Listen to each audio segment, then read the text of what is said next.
Ha arribat l'hora. És el moment d'endinsar-nos a la fossa. Parlarem de còmic, manga, il·lustració, dibuixants, guionistes, animadors, animadores i molt més. Benvinguts, benvingudes al Quiosc. Un podcast conduït per l'Albert Fernández i la Misty. Ja estem. Ja veuràs. Aviam què onda. Però què és això? La caixa no... Sols no fem res, però units tenim la força! I un yatecomo de yakisoba de Un pollo. yakisoba de pollo. Què volen dir? Perquè no la frase és com una mica revolucionària, no? No entenc res. Quan Però estem...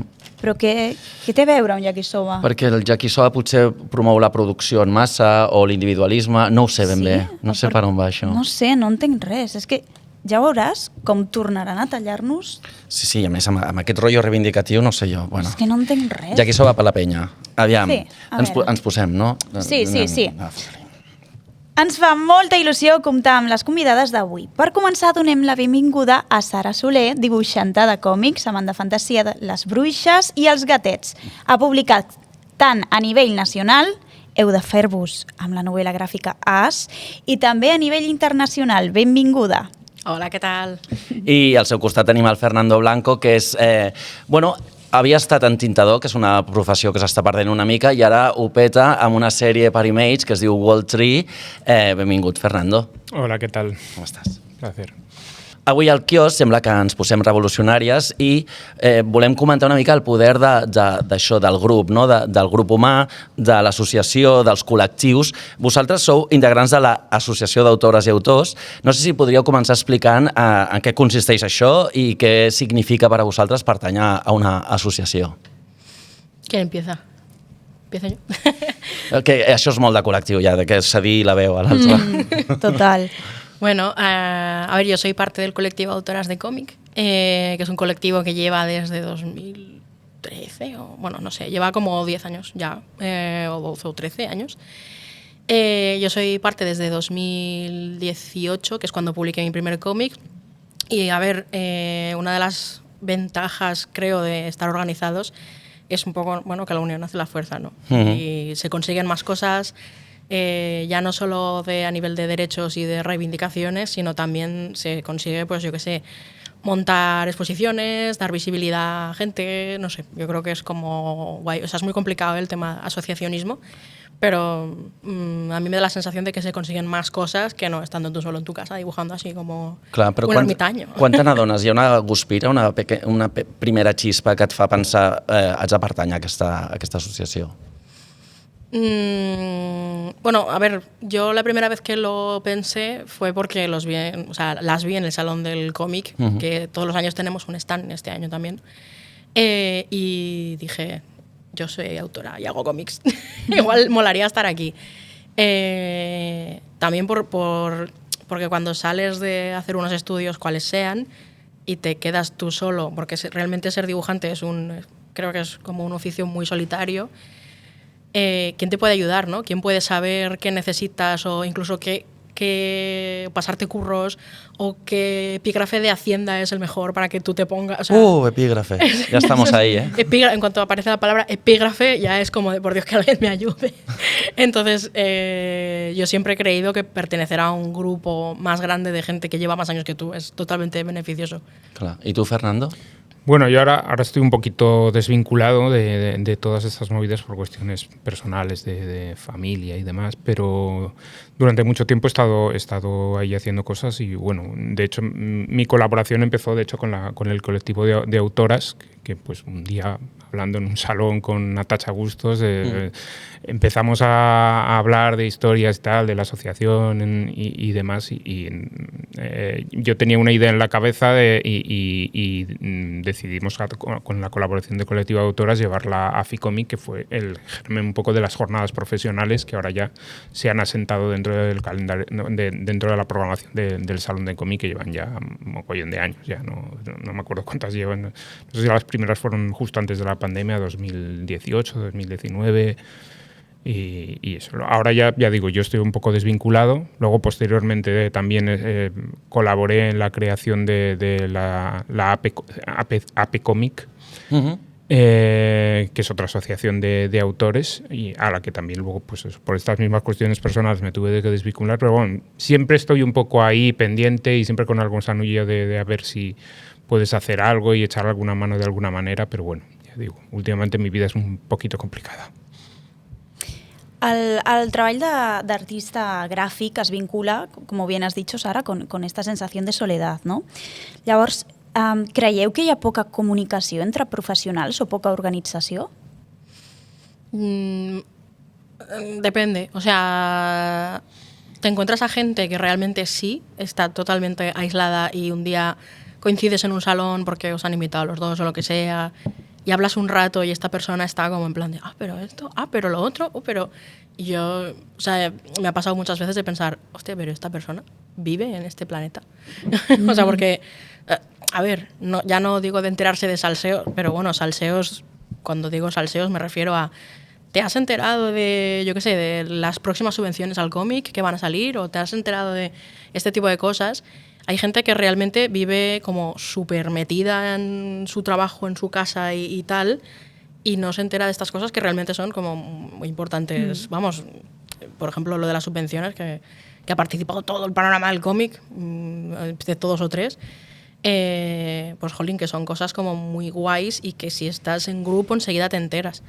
De hecho, yo creo que desde que tenemos el grupo de autoras, porque es verdad que antes el grupo de autoras estaba más en Facebook y tal, y desde el año pasado como que nos renovamos un poco, y hay WhatsApp, hay Instagram, o sea, está como todo mucho más activo y tal, y como que en el grupo al final sientes pues esa especie de grupo y de comunidad, y haces que, bueno, o sea, es que no hay día que alguien no pregunte en plan, oye, este contrato me lo han pasado, ¿qué os parece? O oye, que esta cláusula que no me convence, o hay alguien que me está pidiendo un curro y no lo acabo de ver, o qué le podría, ¿sabes? Entonces está muy guay, sobre todo el poner en contacto a gente que lleva mucho tiempo con gente que acaba de empezar, porque sobre todo esto de solitario, ¿no? Me lo encuentro con personas muy, muy jóvenes que acaban de empezar, que igual lo petan un montón, pero pues igual hay gente que se está aprovechando un poco de ellos, editoriales, gente que hace encargos y bueno, este tipo de cosas.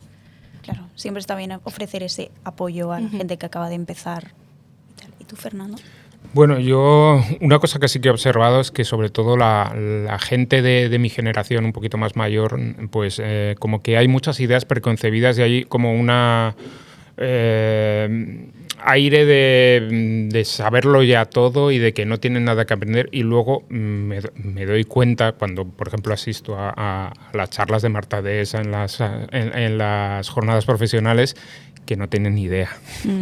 Yo el primero, o sea, realmente hay muchísimo desconocimiento y muchísimo prepotencia en el sentido de pensar que lo sabes todo, y en realidad no tienes ni idea ni cuáles son tus derechos ni cómo funciona la legislación que te atañe a tu trabajo, y un montón de cuestiones técnicas de contratos y demás que realmente estamos perdidísimos, con además el agravante de que en alguien que empieza es normal que no lo sepa, pero en alguien que lleva 20 años trabajando es señal de que no se ha preocupado nunca de ello, ¿no? Claro. Entonces hay como una dejadez y una actitud de yo la llamaría de nihilismo, ¿no? De como, ¿para qué vas a hacer nada si no va a servir de nada? Que a mí siempre me ha revelado mucho esa actitud, no puedo con ella. Entonces mi manera de intentar cambiar esto ha sido pues hablar. Si no puedo entenderme con los de generación, pues hablar con la gente más joven, ¿no? Claro. Y buscar gente que tenga pues eso, ganas de hacer cosas y que tenga otro espíritu un poquito más constructivo. Clar. Mira, s'han tocat temes ara des dels grups de WhatsApp, el nihilisme i tot el que implica això, el treball individual i el col·lectiu, que ens fan pensar de seguida en un terme que és la tecnologia.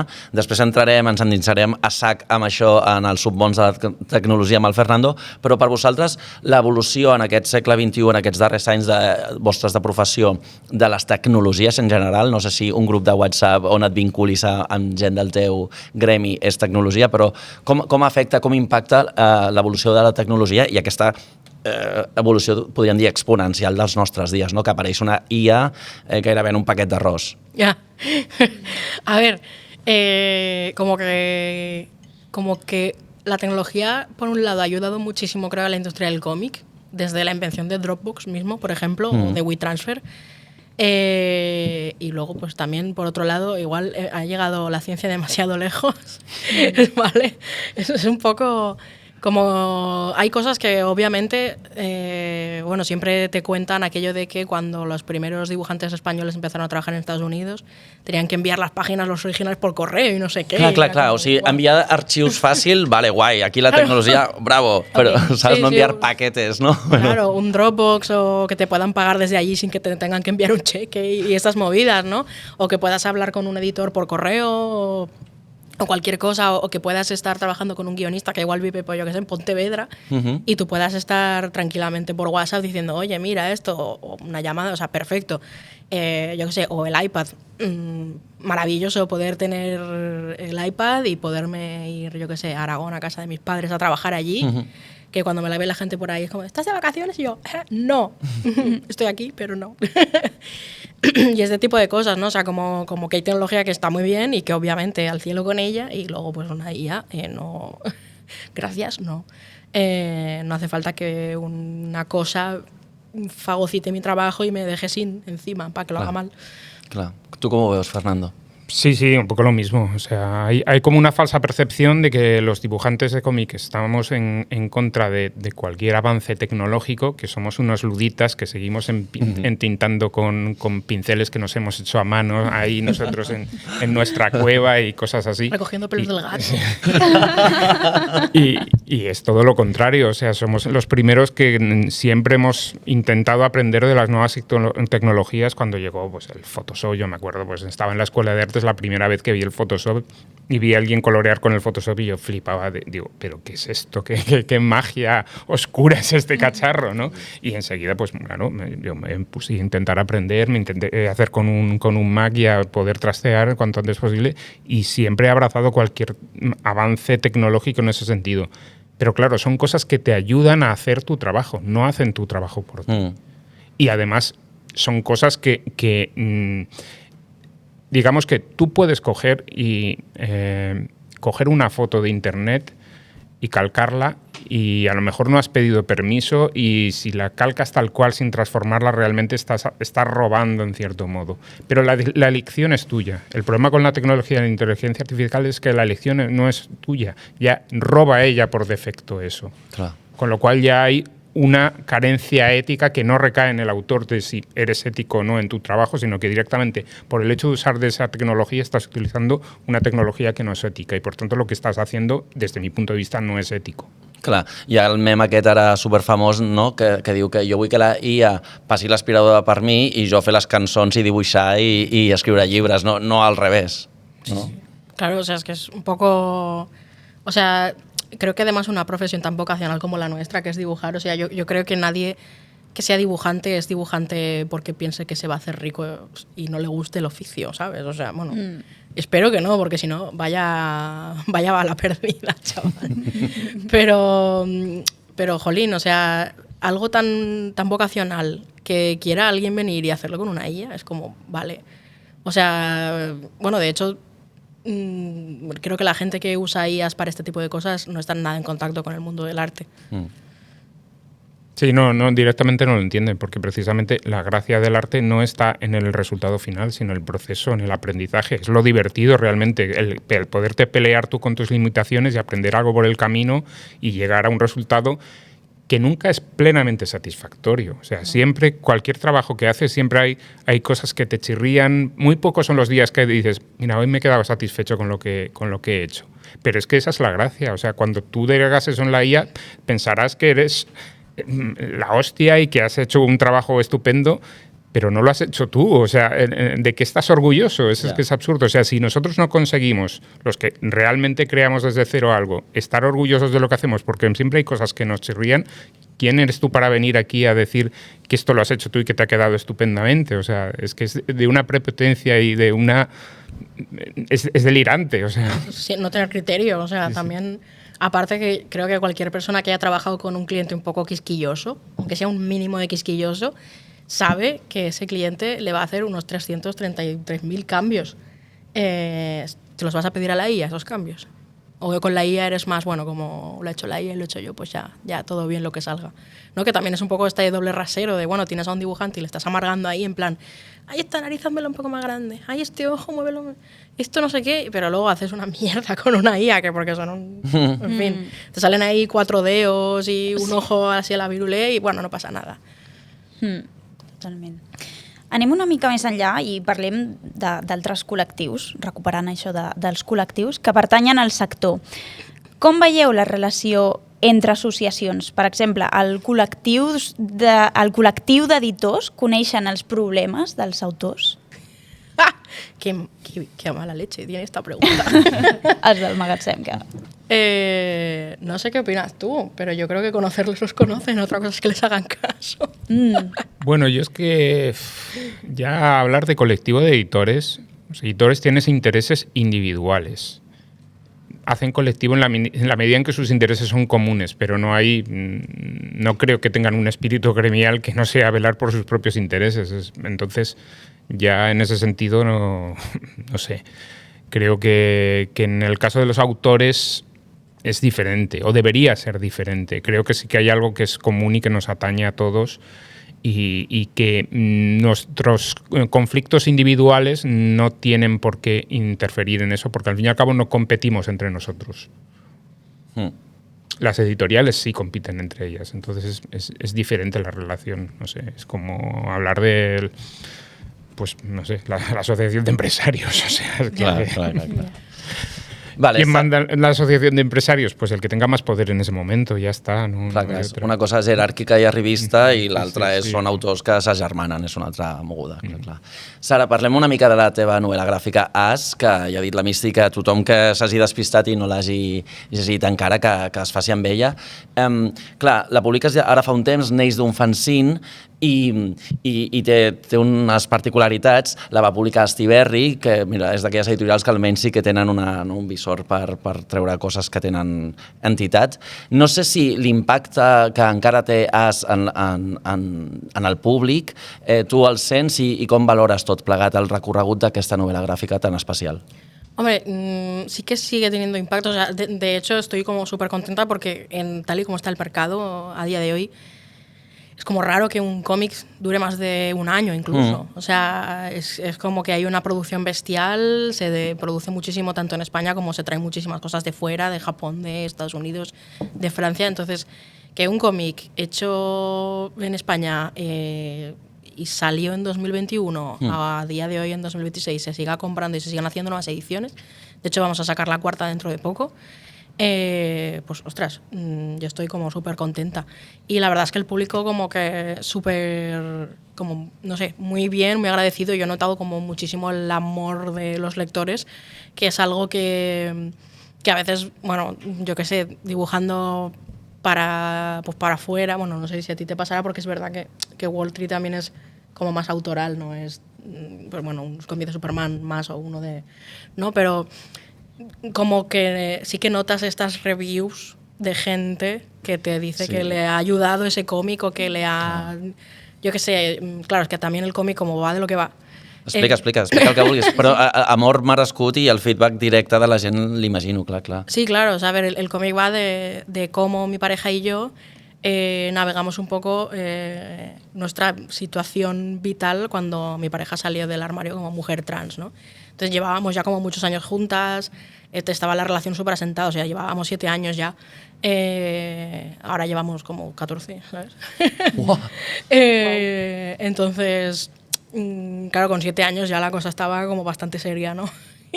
Y de repente pasó esto y es algo para lo que a mí al menos nadie me había preparado, porque también no vivo o no había vivido en un entorno...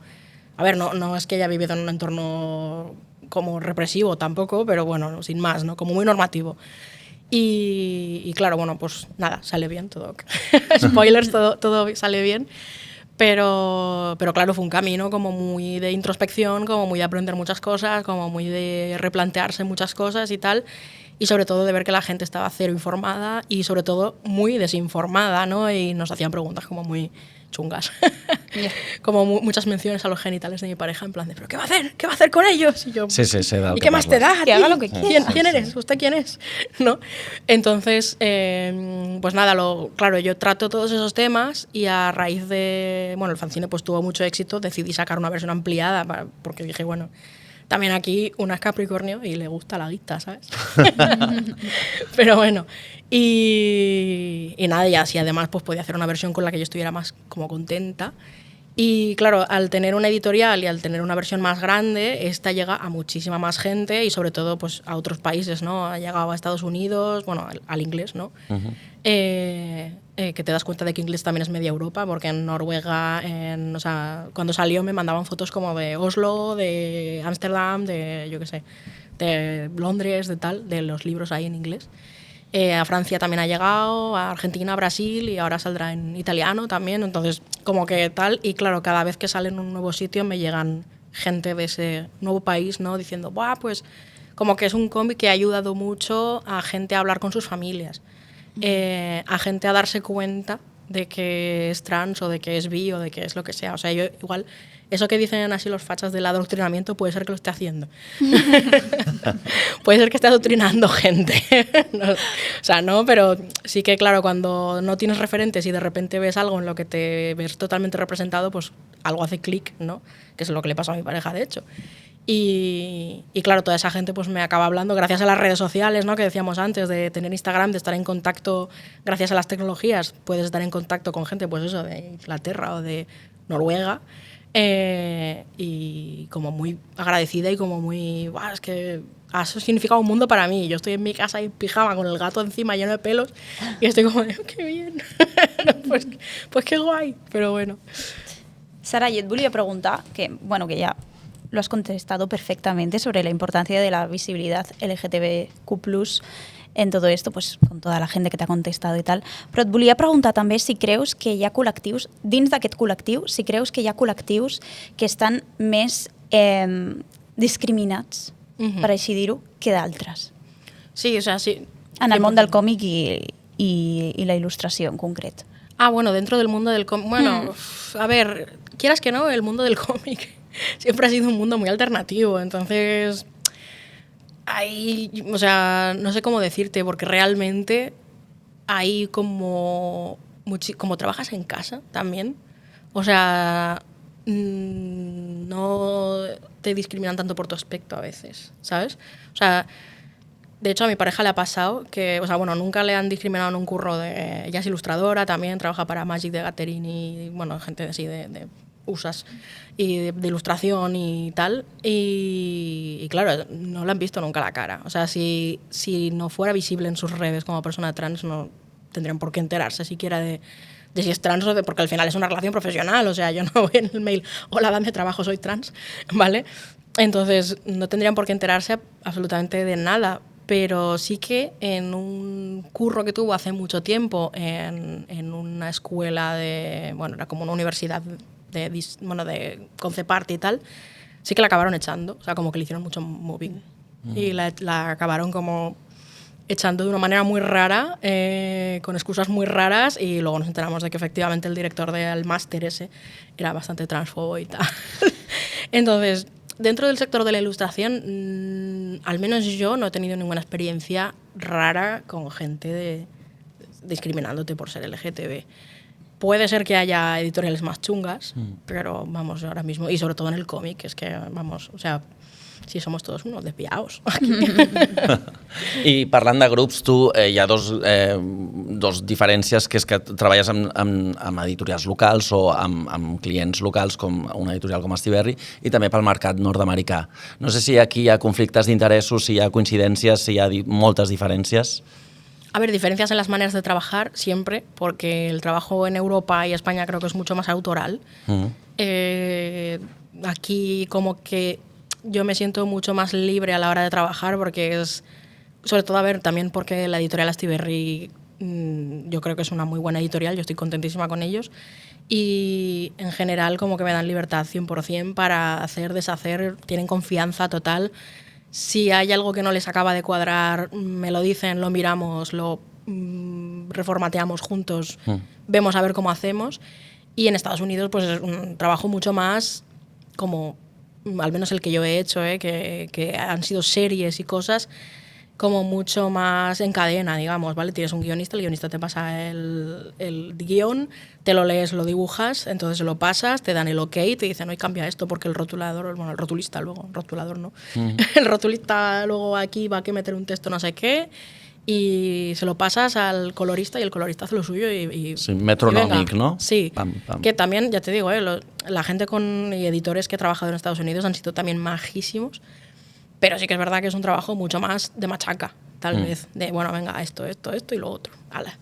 Y conflicto de intereses no, de hecho, todo lo contrario, porque las editoriales con las que yo estoy en contacto en Estados Unidos, si saco allí cosas, luego puedo contactar con las españolas y si les convence el proyecto lo traen aquí y viceversa.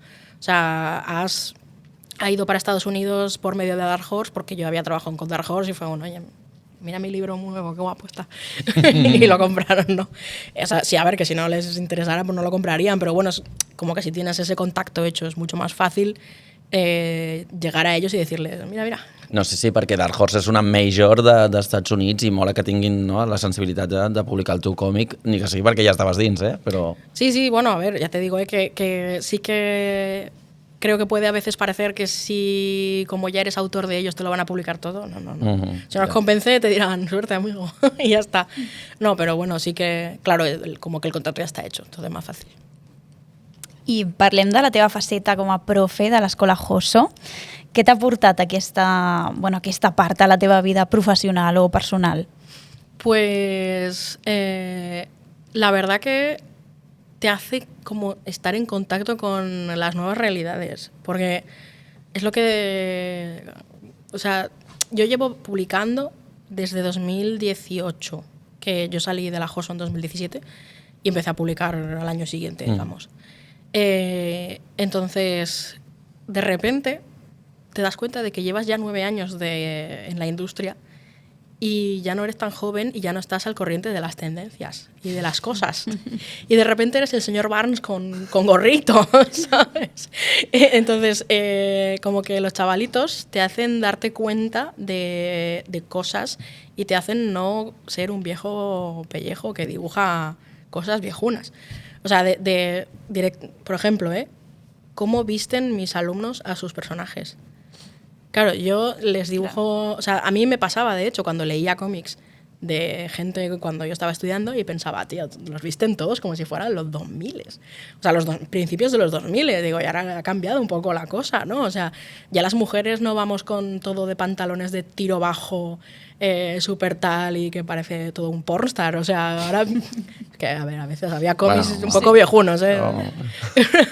Pero vamos vestidos de otra manera. Y claro, y yo ahora dibujo... O sea, como que suelo dibujar...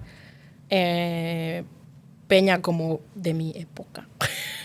Y de repente me di cuenta de que cuando mis alumnas y alumnos dibujan sus propios personajes, pues llevan como zapatos muy diferentes a los que yo hago, llevan temas y es como de, tío, te estás quedando vieja, Sara. Aprende. ¿Sabes? Incluso expresiones y cosas, memes y su lenguaje y por dónde puede ir como sus intereses, qué tipo de historias les pueden interesar más a ellos ahora. Porque igual a veces les recomiendo una historia y dicen, pero eso es un coñazo. Y yo pensando, ¿qué? ¿Cómo que esta historia es un coñazo? ¿Por qué? Y yo qué sé, igual ahora la tendencia ha cambiado y ya no les mola tanto el rollo Mad Max, que a mí es algo que me mola mucho, Mad Max. Este rollo así apocalíptico y les mola más pues cosas un poquito más positivas, tal vez, o yo qué sé, ¿sabes? O sea, también ves cómo cambian los gustos en tramas y tal. Y eso yo creo que es lo que más me gusta de ser profe. Y otra cosa también que me mola bastante es como poner palabras a procesos que yo hago de manera automática. O sea, que a veces te viene un alumno y dice, pero ¿tú cómo dibujas esto? Y tú te quedas así en plan de... No lo sé. No sé, no me preguntes. És que has d'aprendre a explicar-ho, a ensenyar-ho, no? Claro, de repente es como de, a ver, la perspectiva, así, mira, tú coges esto y tú estás como aparentando seguridad y por otro lado estás como de, hostia, ¿cómo hago yo? O sea, ¿cómo le explico para que algo que yo sé hacer de manera tan interiorizada, ¿sabes? Y claro, o sea, como que tener que ponerle palabras y explicarlo para que alguien lo entienda hace que tú entiendas mucho mejor también ese proceso. Clar. Doncs és molt bonic, Misti, que ens ha dit la Sara que el que més li agrada ser professor és aprendre dels seus alumnes. Sí. Però, parlant de col·lectius i de revolucions, entre els profes d'aquí de la JOSO, que estem a la JOSO, una mica de bif i una mica de... Com va aquesta achutxatxonisme? Pues en general, o sea, venís buscando salseo, pero... Sí, va, eso m'ho he inventat jo, això no m'ho ha escrit ni ningú. Vaig a buscar una mica de... No, bien. O sea, yo en general súper, además yo doy clase doy 2 días a la semana y sí que es verdad que uno de ellos, doy clase y me voy porque es entre semana y... pensava que anaves a dir uno de ellos de uno de los profes, és un gilipollas, saps? No. Buah, l'Albert ja estava aquí. Sí, Alguno habrá. Buscava això. Alguno habrá por ahí. No, pero bueno, yo qué sé, o sea, pero por ejemplo los sábados es que ya somos todos colegas, después de clase nos quedamos a comer, nos quedamos a jugar a Magic por la tarde. Jugueu al Magic aquí? Hombre, claro. Wow. Home. Yo siempre he jugado a Magic, pero es que además ahora Sí, desde que mi pareja trabaja en Magic, Clar. es que nos regalan la droga, ¿sabes? Ostres. Claro. Uau. Clar.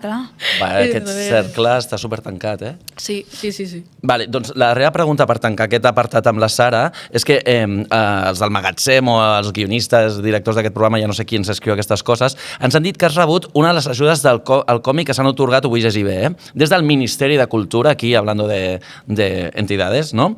Amb un projecte molt personal, del qual no sé si ens pots descobrir alguna cosa. Sí, ya se puede, o sea... ¿Sí? ¿Se puede? Da como un mogollón de miedo. Vale. No, porque ha habido como muchísimo...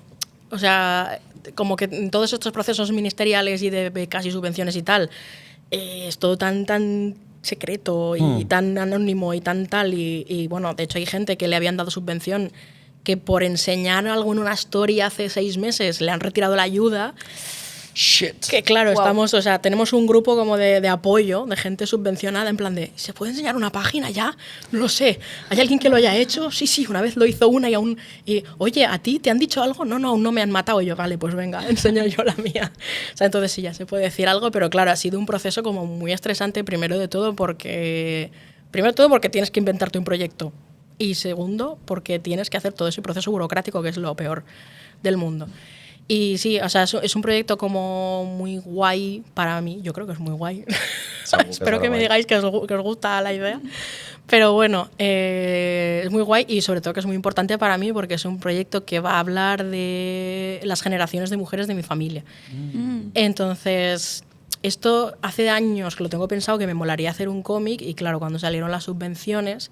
Dije, bueno, es que está cantado. Este cómic tenía 2 proyectos en mente, se los presenté los 2 a Steve Berry y a Steve Berry me dijo, nos gustan los 2, el otro si quieres lo sacamos luego, pero este.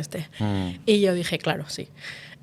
Uno era un proyecto como de más slice of life, comedia, no sé qué, y el otro es un análisis de las genealogías de mujeres maltratadas en la montaña durante el siglo XX y es como, vale, es como potentillo el tema, ¿no? Entonces la historia empezará un poco con mi bisabuela, que es una mujer que vivió en un pueblo de Aragón. De hecho, vivió en muchos pueblos, pero bueno, nació en un pueblo de Aragón en el que hay unas montañas muy parecidas a Montserrat, que se llaman los Mayos de Agüero. Y bueno, vivía como chachi, ¿no? Vida feliz y tal, hasta que vino un señor que se quiso casar con ella. Y lo pasó muy mal con este señor. Entonces, yo he estado en una época de mi vida, desde el COVID hasta el año pasado, muy mala. Como de mucho estrés, bueno, el cortisol altísimo todo el rato, todo el tiempo. Y sí, o sea, nivel que me hice un análisis de sangre rutinario y el médico me hizo otro reanálisis en plan, tienes el cortisol tan alto que vamos a hacerte una pruebita para ver que no sea cáncer. Y yo, oh, God. Qué bien, esto no me sube nada el cortisol. Y no, obviamente no, estaba todo bien, pero eran unos niveles muy heavy de mal. de mal en general. Entonces, claro, ¿qué pasa cuando estás tan mal? Pues que vas al psicólogo, o deberíamos ir al psicólogo todo el mundo. Y a través de ir al psicólogo a hacer terapia y tal, me di cuenta de que hay muchas cosas y muchos procesos que yo tengo interiorizados que vienen también de un poco de la crianza que he tenido yo, que ha tenido mi madre y que le han dado a mi abuela también, y bueno, un poco los traumas generacionales estos, ¿no? Y hablando con mi abuela, me contó todo lo que había pasado su madre y todo lo que, claro, o sea, mi bisabuela fue la mujer del maltratador, pero es que mi abuela fue su hija. Entonces, hay unas movidas, que tampoco voy a hacer mucho spoiler, pero hay como unos procesos que cristalizan en que en mi familia las mujeres tienen que ser lo más, tienen que ser fuertes, tienen que ser independientes, pedir jamás ayuda a nadie porque tienes tú que hacerlo todo bien, sacas un 10, es tu obligación, entras la primera en una carrera, es tu obligación, tienes que hacerlo, tienes que tal, tienes que... O sea que por un lado está guay tú ser capaz de sacarte las castañas del fuego y de decir, venga, va, y quiero ser dibujante, pues por mis narices que voy a ser dibujante y me voy a pegar trabajando 15 horas al día, y ¡buah! Pero igual también hay que saber frenar, ¿no? Entonces esto es en lo que estamos ahora, intentando, tanto mi madre como yo un poco, Mi abuela ya no lo ha conseguido, tiene unas crisis un poco nerviosas a veces, la pobre, que le da una ansiedad a la vida en general muy heavy. Y claro, a raíz también de ver eso con mi abuela, mi madre y yo también hemos tenido muchas conversaciones de, bueno, vamos a calmarnos, ¿no? Un poco. Y un poco de eso va el cómic, ¿no? De repasar la vida, cómo era antes y cómo un tío asqueroso, que era mi bisabuelo, cómo un tío te jode un poco la existencia y cómo eso afecta a cómo... O sea, aunque hayas educado desde el amor y desde intentar que esta persona pueda valerse por sí misma, pues, hombre, como al final te están fastidiando, y hay muchas lecciones valiosas como pueden ser aprender a pedir ayuda, aprender a frenar, cuidarse aunque sea de manera laboral, ¿no? De, bueno, sí, trabajar mucho está bien, pero igual no 15 horas al día, ¿no? La jornada de 8 horas es un derecho adquirido, vamos a usarlo, ¿no? Y este tipo de cosas. Entonces, pues va un poco de eso, y además también lo uso para poner un poquito en valor todo el tema etnológico del tema de montaña de Aragón durante... Claro, es que el cómic empieza en 1920 o una cosa así. Wow. Entonces hay muchísima... Ahora estoy en pleno tema de guión e investigación y es un curro que flipas. Pero bueno, estoy como muy invested, estoy muy contenta con todo el trabajo. Té molt bona pinta. Total, que sí, sí. Súper interessant. Apassionadíssima. Sí. Ara toca a tu, Fernando. Vas començar com a entintador i amb un representant, i ara ets dibuixant independent, no? Com has viscut aquesta evolució en la teva carrera? Bueno, es que lo de entintador duró muy poquito, realmente. Entonces, como lo tengo muy atrás, y además, mientras estaba entintando tampoco dejaba de dibujar. Entonces, es como... Era simplemente... O sea, nunca quise ser entintador. Fueron las circunstancias laborales y era de lo que podía vivir en esa época, pero realmente es algo que para mí es anecdótico, ahora que no tiene demasiada importancia.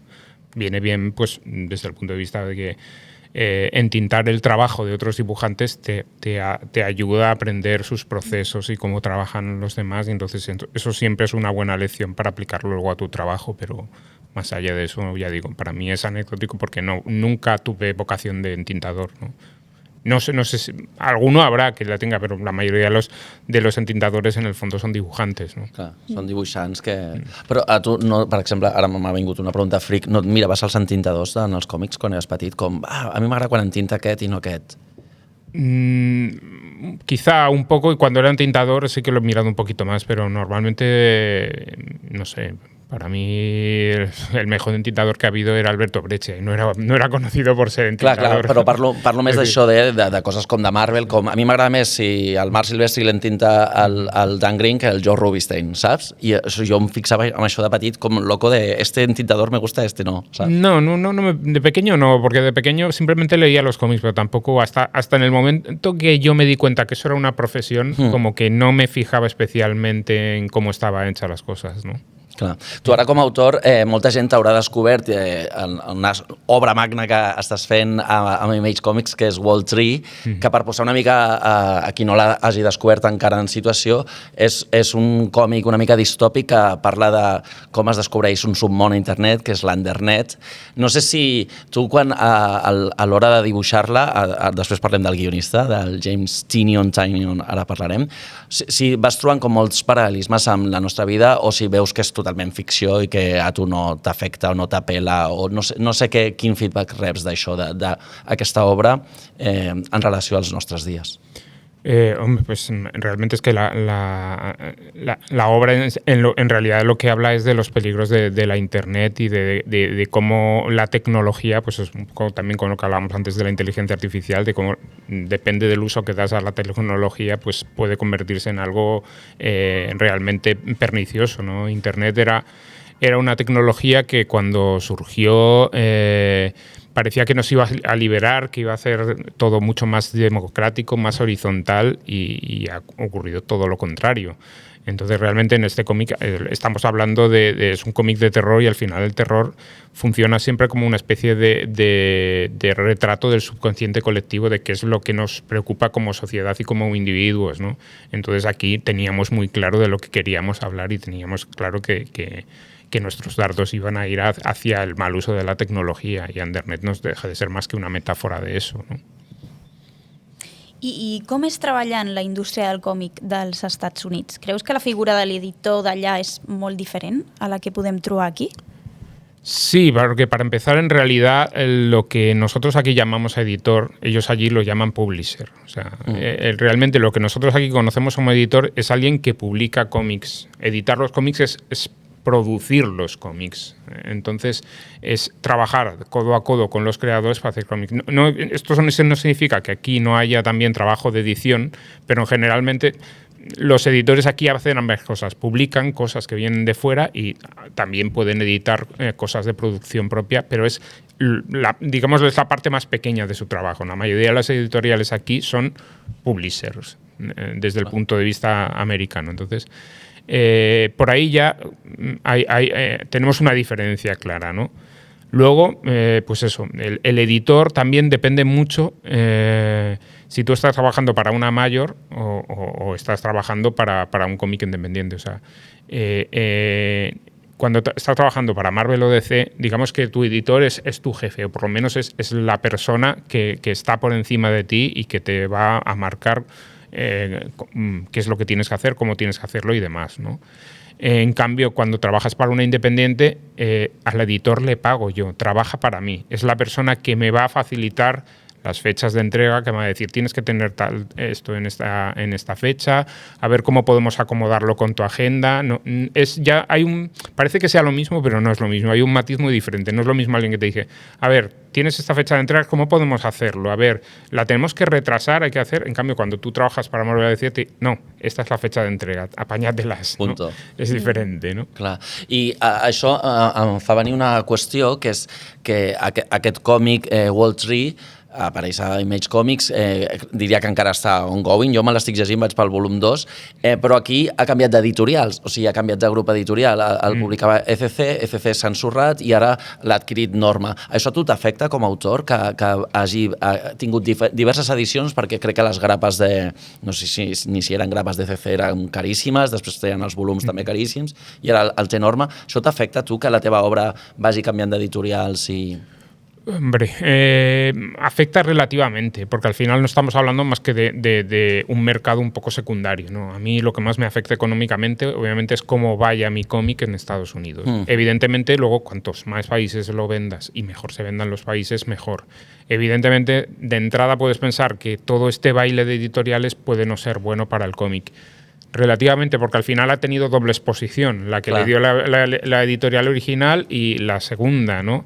Entonces, en ese sentido, pero bueno, todo te afecta. O sea, todas las polémicas que había con los precios de CC y demás, pues también a mí personalmente me resultaban muy injustas, no solo porque obviamente me estaban afectando a mi obra, sino porque además creo que se salieron muy de madre, que ya estaba la editorial en una dinámica de que parecía que era el pim pam pum de determinado sector de los lectores, de los fans, ¿no?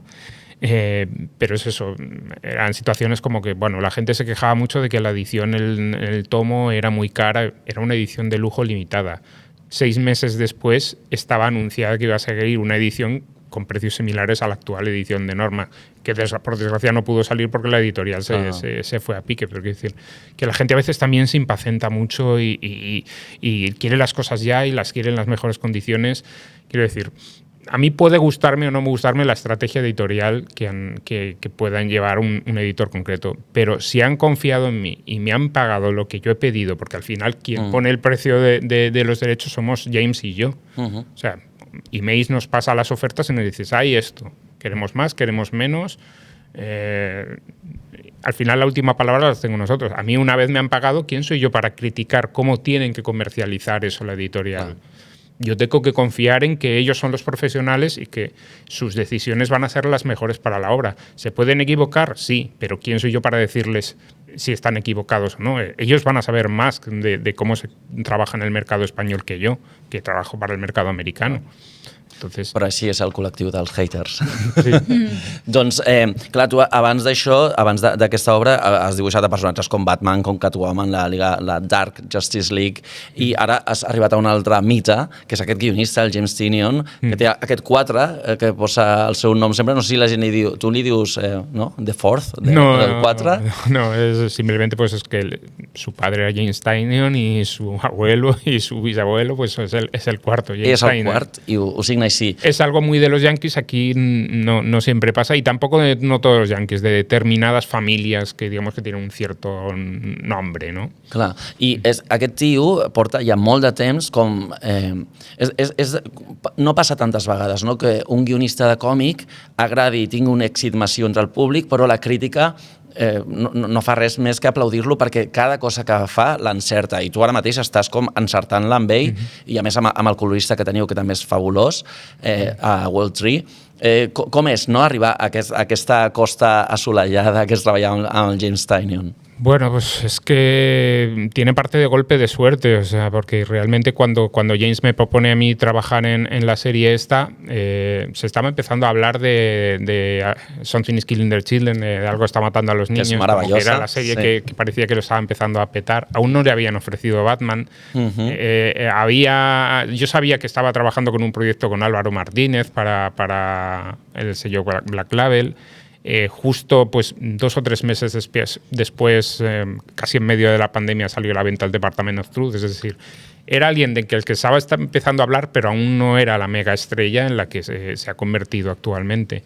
Y yo muchas veces lo digo, que en los 3 años que yo estuve ahí en Catwoman y haciendo cosas de Detective Comics y demás, que estábamos desarrollando por detrás del proyecto James y yo, a mí me entraba cierto vértigo de en quién se estaba convirtiendo y decir, a ver si ahora va a querer pasar de mí, solo va a querer trabajar con superestrellas. Si tú ets un altre astre, perquè és flipant com dibuix. Y me dejan tirar, sí, pero bueno, los autores nos fustigamos mucho con esto, con el complejo del impostor y tal. Ja entonces... Jo que no et fustiguis, perquè jo des de... em quedo ja flipat.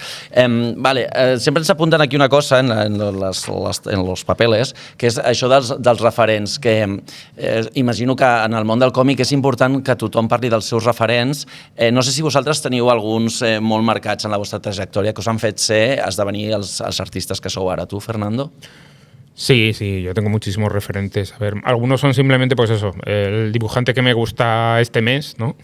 Que te fijas y dices, mira, ¿cómo hace esto? Y vas tomando nota, y otras cosas pues ya son obsesiones particulares, ¿no? A un nivel conceptual, por ejemplo, Alan Moore me ha influenciado mucho. Yo me acuerdo de una entrevista que le hicieron hace años en la revista El hijo de Urich, que era una revista de divulgación sobre cómic y tal, Y en esta daba una definición del arte que a mí, o sea, la tengo un poco más o menos que enmarcada, ¿no? Me influenció mucho, ¿no? Y es un tío que a nivel filosófico sus obras siempre me han influenciado un montón.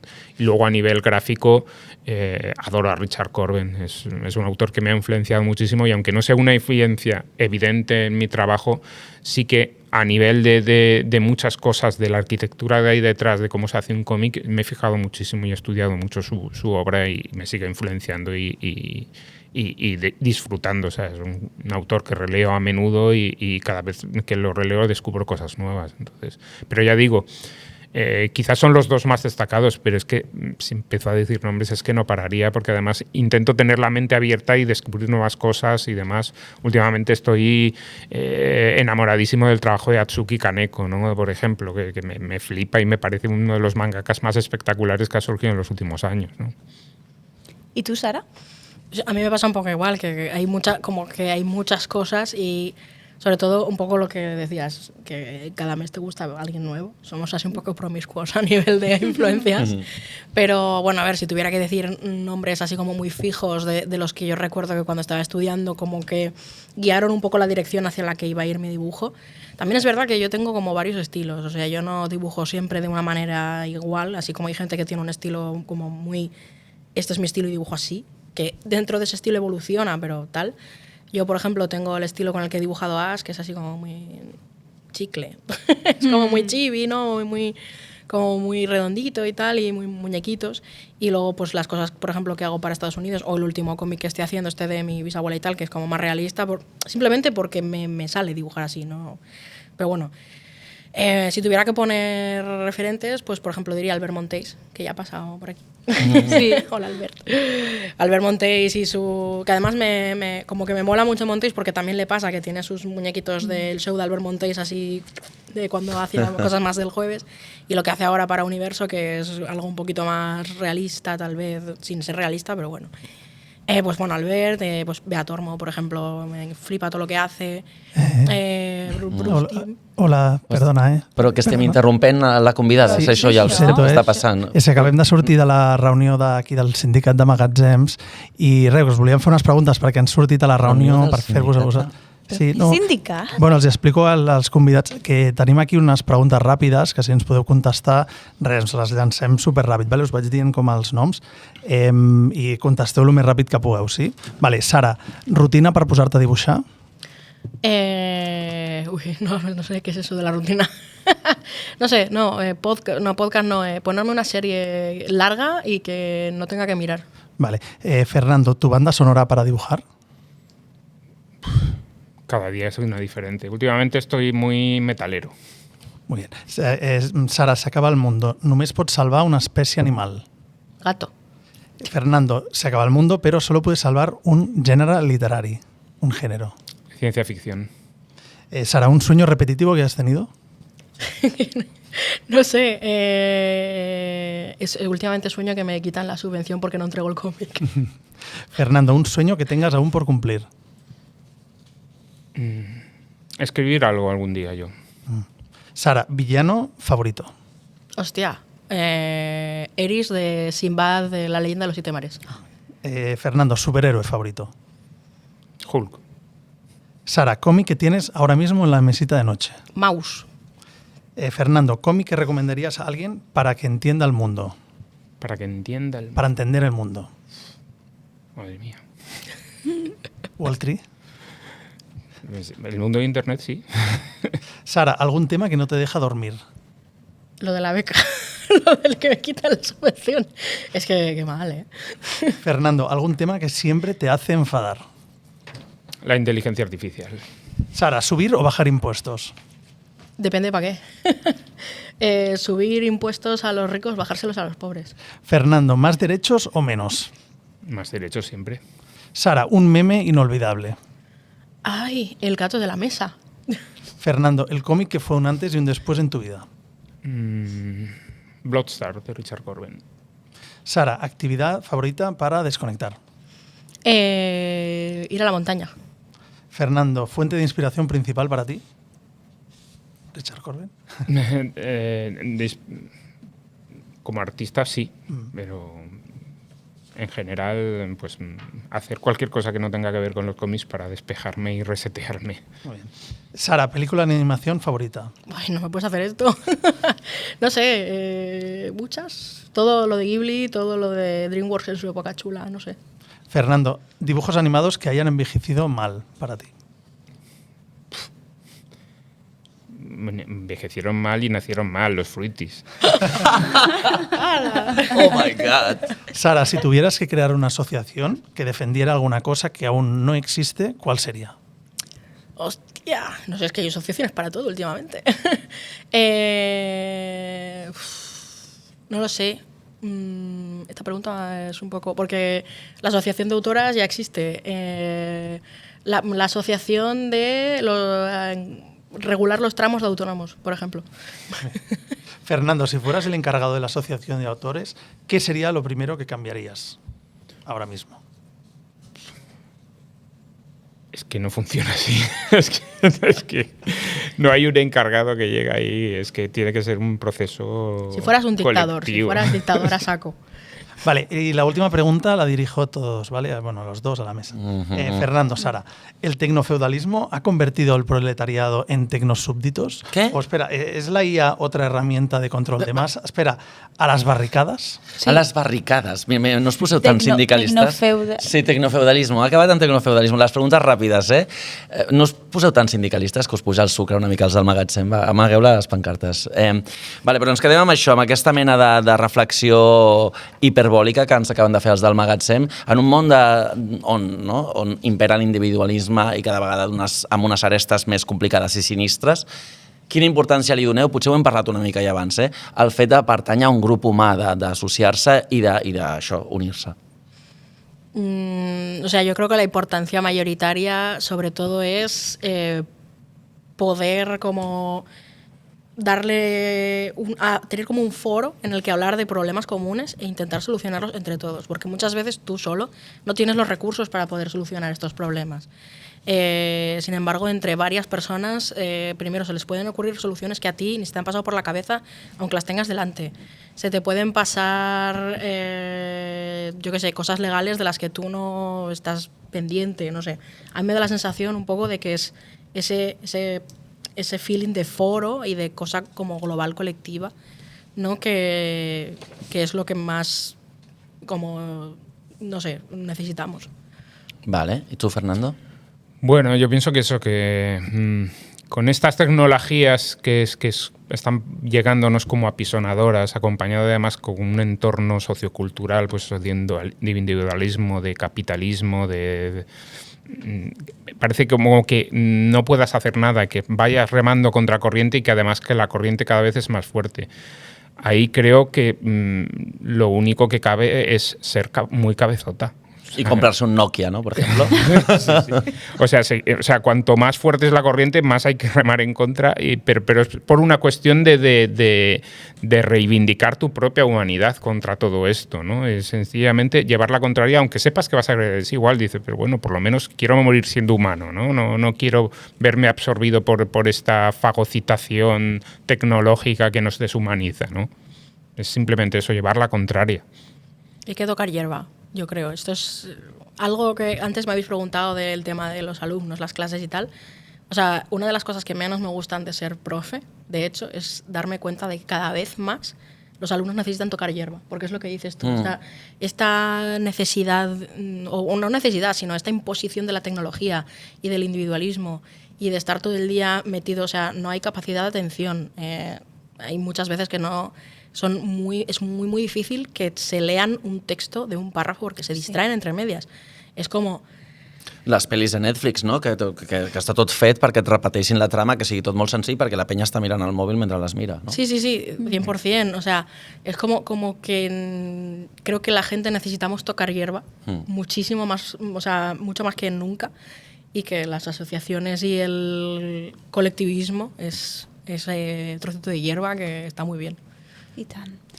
Doncs ja estem arribant al final i en el quiosc tenim una tradició i és que els entrevistats porteu la vostra obra Però també us endueu una obra d'aquí del quiosc que és molt especial per vosaltres i pot ser el que sigui, aquell còmic especial, aquell llibre il·lustrat que us ha marcat profundament, aquella edició que us va marcar de petits, aquell còmic que és el vostre màxim referent o allò que no existeix encara i que vulgueu que existeixi. ¿Qué t'endús del quiosc, Sara? A ver, puede que me llevara dos cosas, porque había pensado una, pero como has dicho esto de que algo que no existe, yo me llevaría ya mi cómic próximo acabado, así estaría súper tranquila. Estaría tranquilísima. Arreglaría moltes coses. I els ibas fets, no? Claro, o sea, mi próximo cómic ya acabado. Pero lo que había pensado antes de esta era, es que no sé ni cómo se llama, porque yo de pequeña tenía una especie de revista en la que había un cómic, aparecía un cómic hecho por un fan de Dragon Ball GT. Y era como mi cosa favorita, o sea, me lo leí como unas 400 veces y era un cómic de un fan, o sea, como que me molaba mucho el rollo aquel, no me acuerdo ni de qué iba, pero bueno, da igual. Y me lo dejé en unas vacaciones, me lo dejé en el hotel y lo perdí para siempre. Y de vez en cuando, aún a día de hoy, pienso en aquel cómic en plan de ¿dónde estará? Llamamiento al fan. Sí. Por favor, es que no recuerdo ni de qué revista era ni de dónde salía aquello. Recuerdo que era lila la portada, pero ya no nada más. Y eso es. Mega ratllada. Sí. I tu, Fernando, què t'endús de l'Internet, del quiosc? Bueno, yo creo que lo que me llevaría o que me gustaría seguir teniendo es la curiosidad de seguir mirando en el kiosco. O sea, porque sí que a partir de determinada edad te das cuenta que muchos compañeros dejan de leer cómic o siempre leen las mismas cosas o siempre van buscando cosas muy en la línea. Entonces, yo hasta ahora, hasta la fecha, siempre he tenido curiosidad por las cosas nuevas, por descubrir nuevas cosas, por acercarme con ilusión a ese kiosco a ver qué puedo descubrir, ¿no? Ya sean cosas antiguas o sean cosas actuales, pero sobre todo con especial atención a las cosas nuevas, porque a veces tiendes a colocarte en esa situación de lo que hablaba al principio, de yo ya lo sé todo y como que no dejas de tener curiosidad sobre lo nuevo. Entonces yo le pediría al kiosco que me siga manteniendo esa curiosidad fresca y sin que se caduque, ¿no? Que bonic. Doncs hem d'anar tancant. Moltes gràcies a tothom que ens ha seguit, que som conscients que cada vegada som més persones. Feu els likes que toquin, compartiu i poseu-nos comentaris que també ens aniran bé saber una mica per on hem de millorar i per on estem encertant, no? Sí, exacte. I recordeu seguir-nos a Instagram i TikTok per estar al dia de més novetats i podeu tornar a veure el programa a Spotify, YouTube i també escoltar-nos a iVox. Moltes gràcies, Sara, Fernando, per compartir amb nosaltres les vostres reflexions entorn al quiosc i ens veiem a la propera, no sé, assemblea o mani o el que toqui, no? Hombre, por supuesto. Ha estat un plaer. Gràcies. I moltíssimes gràcies també a tot l'equip i l'Escola Joso per fer possible el quiosc. Doncs fins la propera. Nosaltres anem a perdre'ns ara per aquest magatzem infinit. Aviam quines manis també tenen muntades i bulles els del magatzem. Ens trobem a la propera. Sempre perduts entre aventures gràfiques i vinyetes. Home, no riguis, perquè clar... Esperem que ens pugueu veure i sentir aviat. I si ens perdem allà dins, ja sabeu on trobar-nos, al final del darrer tras.